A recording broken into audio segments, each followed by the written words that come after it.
श्रीगुरुभ्यो नमः। श्यामलादण्डकम्।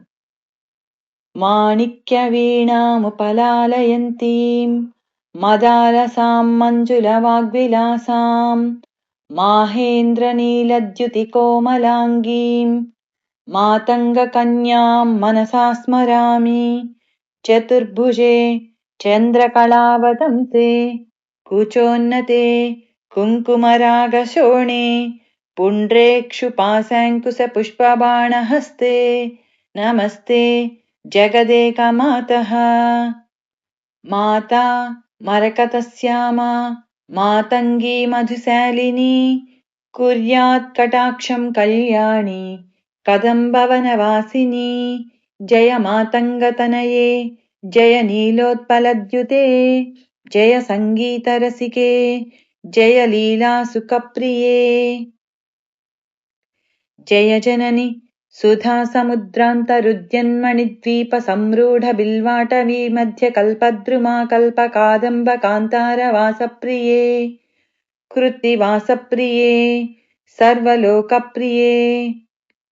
सादरारब्धसङ्गीतसम्भावना सम्भ्रमालोलनीपस्रगाबद्धचूलीसनाधत्रिके सानुमत्पुत्रिके शेखरीभूतसीतां सुरेखामयूखावळीनद्धसुस्निग्धनीलालकश्रेणिशृङ्गारिते लोकसम्भाविते कामलीलाधनुस्सन्निभभ्रूलतापुष्पसन्देहकृच्छारुगोरोचना पङ्ककेळीललामाभिरामे सुरामे रमे पुरोल्लसद्वाळिका मौक्तिकश्रेणिका चन्द्रिकामण्डलोद्भासि लावण्यगण्डस्थलन्यस्थकस्तूरिकापत्ररेखा समुद्भूत सौरभ्य सम्भ्रान्त भृङ्गाङ्गनागीत सान्द्री भवन्मन्त्रतन्त्रीस्वरे सुस्वरे भास्वरे वल्लकीवादन प्रक्रियालोलताळीदळाबद्ध ताटङ्कभूषाविशेषान्विते सिद्धसम्मानिते दिव्यहालामदोद्वेल हेलाल सच्चक्षुरान्दोलन श्रीसमाक्षिप्तकर्णैकनीलोत्पले निर्मले पूरिताशेषलोकाभिवाञ्छाफले श्रीफले स्वेदबिन्दुल्लसत्फाललावण्यनिष्यन्द सन्दोह सन्देह कृन्नासिकामौक्तिके सर्वमन्त्रात्मिके कालिके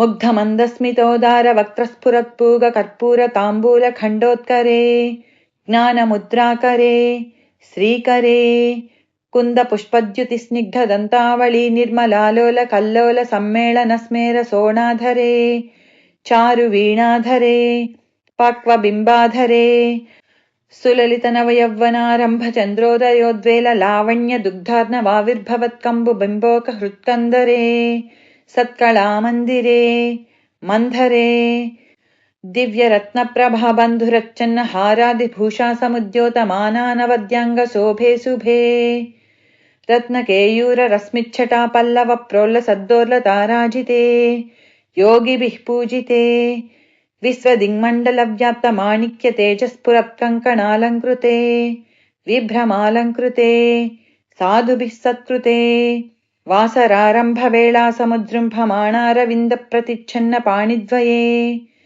सन्ततोद्यद्वये अद्वये दिव्यरत्नोर्मिकादीदितिस्तोम सन्ध्यायमानाङ्गुली पल्लवोद्यन्नखेन्दुप्रभामण्डले सन्नुताखण्डले चित्रभामण्डले प्रोल्लसत्कुण्डले तारकाराजिनीकासहारावळिस्मेर चारुस्तनाभोगभारानमन्मध्य वल्लीवळिच्छेदवीची समुल्लास सन्दर्शिताकार सौन्दर्यरत्नाकरे वल्लकीभृत्करे किङ्करश्रीकरे हेमकुम्भोपमोत्तुङ्ग वक्षोजभारावनम्रे त्रिलोकावनम्रे लसद्वृत्तगम्भीरनाभीसरिस्तीरशैवालशङ्काकरश्याम रोमावळीभूषणे मञ्जुसम्भाषणे चारुसिञ्जत्कटीसूत्रनिर्भर्त्सितानङ्गलीलाधनुस्सिञ्चिनीडम्बरे दिव्यरत्नाम्बरे पद्मरागोल्लसन्मेखला भास्वरस्रोणि शोभाजितस्वर्णभूभृत्तले चन्द्रकाशीतले विकसितनवकिंसुकाताम्र दिव्यांसुकच्छन्न चारूरु शोभापराभूत सिन्धूर सोणायमानेन्द्र मातङ्गहस्तार्गळे वैभवानर्गळे श्यामले कोमलस्निग्धनीलोत्पलोत्पादितानङ्गतूणीरशङ्काकरोद्दामजङ्घालते चारुलीलागते नम्रदिक्पालसीमन्तिनी कुन्तलस्निग्धनीलप्रभापुञ्जसञ्जातदूर्वाङ्कुराशङ्कसारङ्गसंयोगरिङ्खन्नखेन्दुज्ज्वले प्रोज्वले निर्मले देवदेवेश दैत्येश यक्षेश भूतेश वागीश कोणेश वायवग्निकोटीरमाणिक्यसङ्गृष्टबालातपोद्धामलाक्षारसारुण्यतारुण्यलक्ष्मीगृहीताङ्घ्रिपद्मद्वये अद्वये सुरुचिरनवरत्नपीठस्थिते सुस्थिते शङ्खपद्मद्वयोपाश्रिते आश्रिते दुर्गावटक्षेत्रपालैर्युते मत्तमातङ्गकन्यासमूहान्विते मञ्जुलामेनकाद्यङ्गनामानिते भैरवैरष्टभिर्वेष्टिते देवि वामादिभिः शक्तिभिः संसृते लक्ष्मादिशक्त्यष्टकैसेविते भैरवी संवृते पञ्चबाणेन रत्या च सम्भाविते मातृकामण्डलैर्मण्डिते यक्षगन्धर्वसिद्धाङ्गनामण्डलैरर्चिते प्रीतिशक्त्या वसन्तेन चानन्दिते भक्तिभाजां परं श्रेयसे कल्पसे छन्दसामोजसे भ्राजसे योगिनां मानसे ध्यायसे गीतविद्यानुयोगातितृष्णेन कृष्णेन सम्पूज्यसे भक्तिमच्चेतसा वेधसा स्तूयसे विश्वहृद्येन वाद्येन विद्याधरैर्गीयसे सर्वसौभाग्यवाञ्छावतीभिर्वधूभिः सुराणां समाराध्यसे सर्वविद्याविशेषान्विते चाटुगाथासमुच्चारणं कण्ठमुल्लोलसद्वर्णरेखान्वितं कोमले श्यामलोदारपक्षद्वयं तुण्डशोभाति दूरीभवत्किं सुकाभं सुखं लालयन्ती परिक्रीडसे तस्य वक्त्रान्तराद्गद्यपद्यात्मिके भारती निःसरेत् येन वात्वं सनाथाकृतिर्भाव्यसे तस्य वस्या भवन्ति स्त्रियः पूरुषासोऽपि लक्ष्मीसहस्रैः परिक्रीडते तस्य लीलासरो वारिधिः तस्य केळीवनं नन्दनं तस्य भद्रासनं भूतलं तस्य गीर्देवता किङ्करी तस्य चाज्ञाक्षरी श्रीस्वयं सर्वतीर्थात्मिके सर्वतन्त्रात्मिके सर्वयन्त्रात्मिके सर्वमन्त्रात्मिके सर्वपीठात्मिके सर्वतत्त्वात्मिके सर्वविद्यात्मिके सर्वयोगात्मिके सर्वनादात्मिके सर्वशब्दात्मिके सर्वविश्वात्मिके सर्वदीक्षात्मिके सर्वमुद्रात्मिके सर्वशक्त्यात्मिके सर्ववर्णात्मिके सर्वरूपे जगन्मातृके हे जगन्मातृके पाहि मां देवि तुभ्यं नमो देवि तुभ्यं नमो देवि तुभ्यं नमः। श्रीश्यामलाकवचम् श्रीदेव्युवाच साधु साधु महादेव कथयस्व महेश्वरा येन सम्पद्विधानेन साधकानां जयप्रदं विना जपं विना होमं विना मन्त्रं विना नुतिं यस्य स्मरणमात्रेण साधको धरणीपतिः।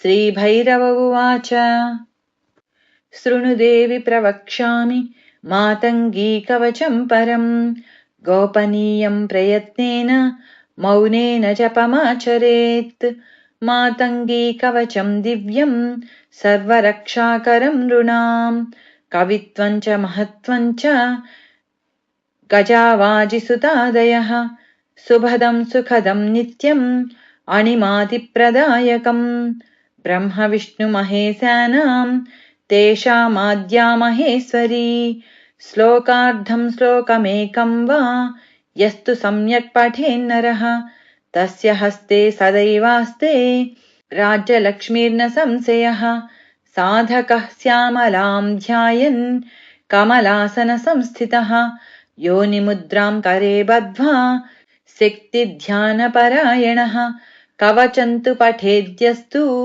तस्य स्युः सर्वसम्पदः पुत्रपौत्रादिसम्पत्तिः अन्ते मुक्तिश्च शाश्वती ब्रह्मरन्ध्रं सदा पायात् श्यामला मन्त्रनायिका ललाटं रक्षतां नित्यं कदम्बेसी सदा मम भ्रुवौ पायच्छ सुमुखी अव्यान्नेत्रे च वैणिकी वीणावती नासिकां च मुखं रक्षतु मन्त्रिणी सङ्गीतयोगिनी दन्तान् अव्यादोष्ठौ सुखप्रिया चुबुकं पातु मे श्यामा जिह्वां पायान्महेश्वरी कर्णौ देवी स्तनौ काली पातु कात्यायनी मुखं नीपप्रिया सदा रक्षेत् उदरं मम सर्वदा प्रियङ्करी प्रियव्यापी नाभिं रक्षतु मुद्रिणी स्कन्धौ रक्षतु सर्वाणि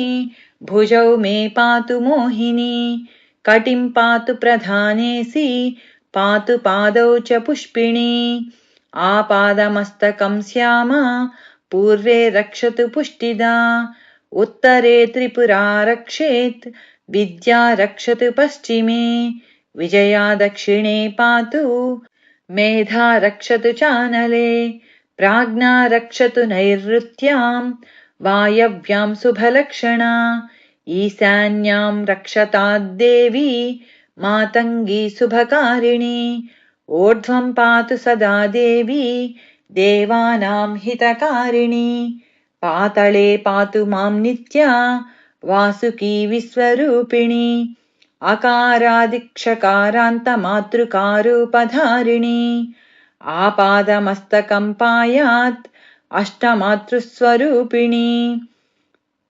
अवर्गसम्भवा ब्राह्मी मुखं रक्षतु सर्वदा कवर्गस्थातु माहेशी पातु दक्षभुजं तथा चवर्गस्थातु कौमारी पायान्मे वामकं भुजं दक्षपादं समाश्रित्य टवर्गं पातु वैष्णवी तवर्गजन्मा वाराही पायान्मे वामपादकम् तथा ववर्गजेन्द्राणि पार्श्वादीन् पातु सर्वदा यवर्गस्थातु चामुण्डा हृद्दोर्मूले च मे तथा हृदादिपाणिपादान्तजठराननसंज्ञिकम् चण्डिका च सवर्गस्था रक्षतां मम सर्वदा विशुद्धं कण्ठमूलं तु रक्षतात् षोडशस्वराः ककारादिठकारान्त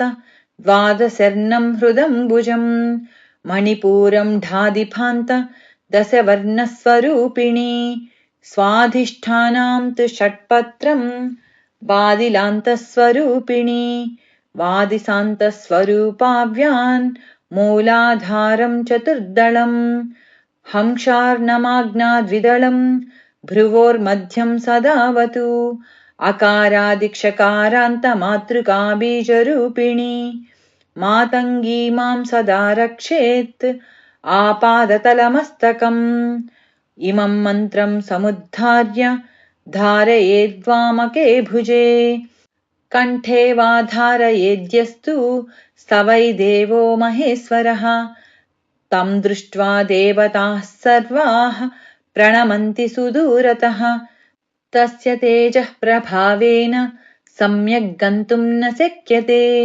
इन्द्रादीनां लभेत् सत्यं भूपतिर्वसगो भवेत् वाक्सिद्धिर्जायते तस्य अणिमाद्यष्टसिद्धयः अज्ञात्वा कवचं देव्याः श्यामलां यो जपेन्नरः तस्यावश्यं तु सा देवी योगिनी भक्षयेत्तनुम् इह लोके सदा दुःखम् अतो दुःखी भविष्यति जन्मकोटि सदा मूको मन्त्रसिद्धिर्न विद्यते गुरुपादौ नमस्कृत्य यथा मन्त्रं भवेत् सुधीः तथा तु कवचं देव्याः सफलं गुरुसेवया इह लोके नृपो भूत्वा पठेन्मुक्तो भविष्यति बोधयेत् परशिष्याय दुर्जनाय सुरेश्वरी निन्दकाय कुशीलाय शक्तिहिंसापराय च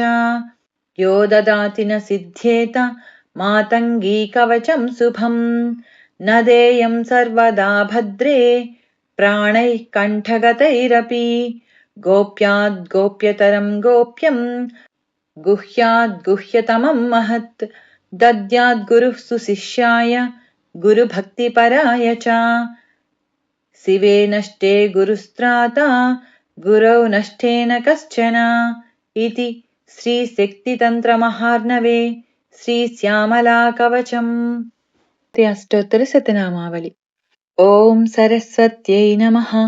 ॐ महाभद्रायै नमः। ॐ महामायायै नमः। ॐ वरप्रदायै नमः।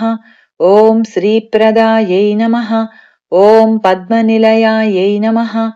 ॐ पद्माक्षै नमः। ॐ पद्मवक्त्रकायै नमः। ॐ शिवानुजायै नमः। ॐ पुस्तकभृते नमः। ॐ ज्ञानमुद्रायै नमः। ॐ रमायै नमः। ॐ परायै नमः। ॐ कामरूपायै नमः। ॐ महाविद्यायै नमः। ॐ महापातकनाशिन्यै नमः। ॐ महाश्रयायै नमः। ॐ मालिन्यै नमः। ॐ महाभोगायै नमः। ॐ महाभुजायै नमः। ॐ महाभागायै नमः। ॐ महोत्साहायै नमः। ॐ दिव्याङ्गायै नमः। ॐ सुरवन्दितायै नमः। ॐ महाकाल्यै नमः। ॐ महापाशायै नमः। ॐ महाकारायै नमः। ॐ महाङ्कुशायै नमः। ॐ पीतायै नमः। ॐ विमलायै नमः।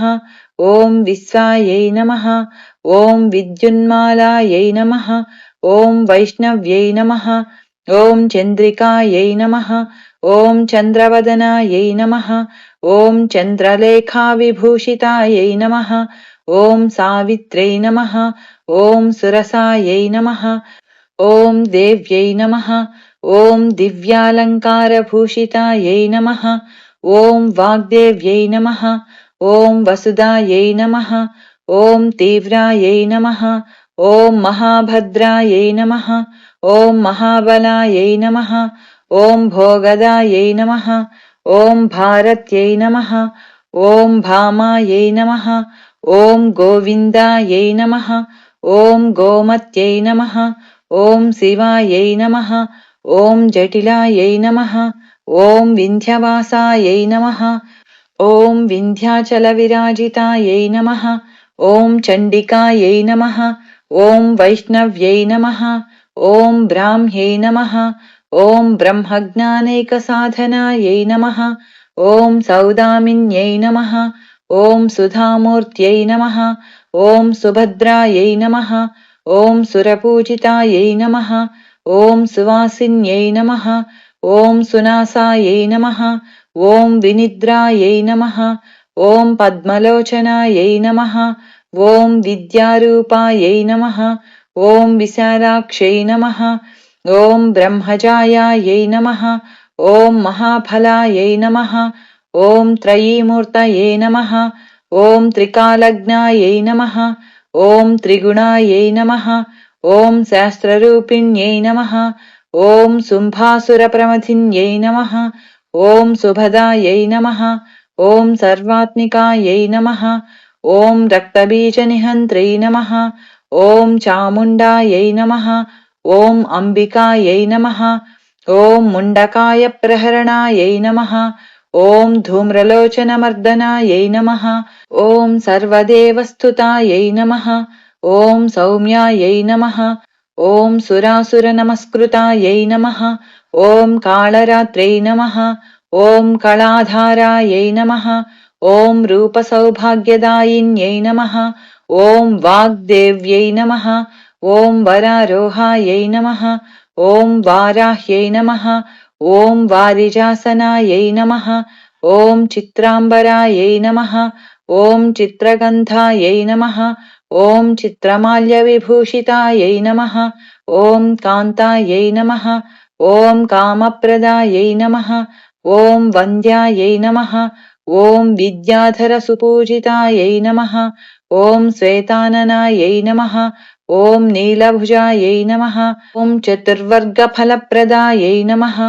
ॐ चतुराननसाम्राज्यायै नमः। ॐ रक्तमध्यायै नमः। ॐ निरञ्जनायै नमः। ॐ हंसासनायै नमः। ॐ नीलजङ्घायै नमः। ॐ ब्रह्मविष्णुशिवात्मिकायै नमः इति श्रीसरस्वती अष्टोत्तरशतनामावलिः। श्रीसरस्वती द्वादशनामस्तोत्रम्। सरस्वतीमहं वन्दे वीणापुस्तकधारिणीम्। हंसवाहसमायुक्तां विद्यादानकरीं मम प्रथमं भारती नाम द्वितीयं च सरस्वती तृतीयं शारदा देवी चतुर्थं हंसवाहिनी पञ्चमं जगति ख्याता षष्ठं वागीश्वरी तथा कौमारी सप्तमं प्रोक्तमष्टमं ब्रह्मचारिणी नवमं बुद्धिदात्री च दशमं वरदायिनी एकादशं क्षुद्रघण्टा द्वादशं भुवनेश्वरी ब्राह्मी द्वादशनामानि त्रिसन्ध्यं यः पठेन्नरः सर्वसिद्धिकरी तस्य प्रसन्ना परमेश्वरी सा मे वसतु जिह्वाग्रे ब्रह्मरूपा सरस्वती इति श्रीसरस्वती द्वादशनामस्तोत्रम् शारदनीरदेन्दुघनसारपटीरमराळमल्लिकाहार तुषारफेनरजताचलकाशफणीश कुन्दमन्दारसुधापयोदिसिततामरसामरवाहिनी शुभाकारतनुप्पुनिन्नुमदिगानगयन्नडु कल्गु भारती सरस्वति नमस्तुभ्यं वरदे कामरूपिणि विद्यारम्भं करिष्यामि सिद्धिर्भवतु मे सदा पद्मपत्रविशालाक्षि पद्मकेसरिवर्णनि नित्यं पद्मालयां देवी सा मां पातु सरस्वती सरस्वतीं सत्यवासां सुधां सुसमविग्रहां स्फटिकाक्षस्रजं पद्मं पुस्तकं च सुखं करैः चतुर्भिर्दधतीं देवीं चन्द्रबिम्बसमाननां वल्लभामखिलार्धानां वल्लकीवादनप्रीत्यां भरतीं भावये देवीं भाषाणामधिदेवतां भावितां हृदये सद्भिः भामिनीं परमेष्ठिनः चतुर्भुजां चन्द्रवर्णां चतुराननवल्लभाम् आराधयामि वाणीं ताम् आश्रितार्थप्रदायिनीं कुन्दप्रसूनरदनां मन्दस्मितसुभाननां गन्धर्वपूजितां वन्दे नीरजासनवल्लभां या कुन्देन्दुतुषारहारधवला या शुभ्रवस्त्रान्विता या वीणावरदण्डमण्डितकरा या श्वेतपद्मासना या ब्रह्माच्युतशङ्करप्रभृतिभिर्देवैः सदा पूजिता सा मां पातु सरस्वती भगवती निःशेषजाड्यापहा बुद्धिं देहि यशो देहि कवित्वं देहि देहि मे मृडत्वं च हरेर्देवी त्राहि मां शरणागतम् इति श्रीसरस्वती स्तोत्रम्।